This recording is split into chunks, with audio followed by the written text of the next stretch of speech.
Bukod sa pagtukoy kung sino-sino mga sangkot sa umunoy maanumalyang flood control project sa bansa, target din sa hiwalay na investigasyon ng Kamara na bumuo ng mga panukalang batas na magpapabuti sa kasalukuyang pagtugon ng gobyerno sa pagbaha. Giit pa ng isang House Leader na papanahon na para magpatupad ng master plan para dito. Si Mela Lesmora sa sentro ng balita, live.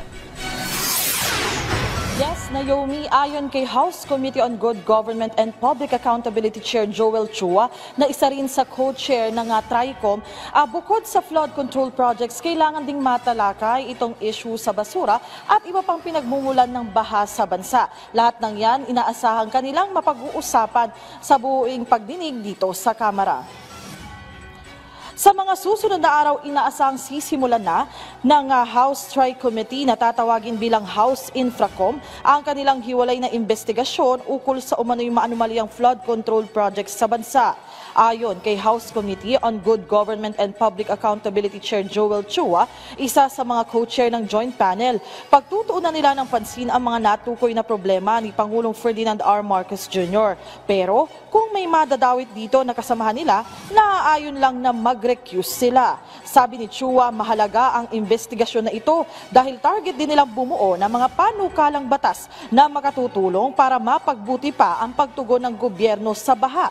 Mungkahin ng kongresista na papanahon na rin para magkaroon ng master plan ukol dito. Pakinggan natin ang bahagi ng pahayag ni Chairman Chua.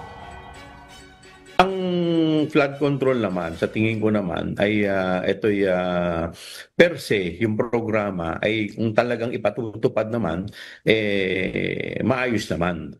Dahil ito siguro yung magiging solusyon para po dito sa problema natin, sa worsening problem natin, lalong-lalo na dito sa baha. Bagamat dito po sa pag-aaral ay ito'y isa lamang sa mga contributory, ay malaki rin pong bagay yung pag-aayos din po ng mga basura, ng mga informal settlers. So dapat yan, lahat yan matugunan. So sa akin po paniniwala, dapat magkaroon talaga ng isang malaking master plan.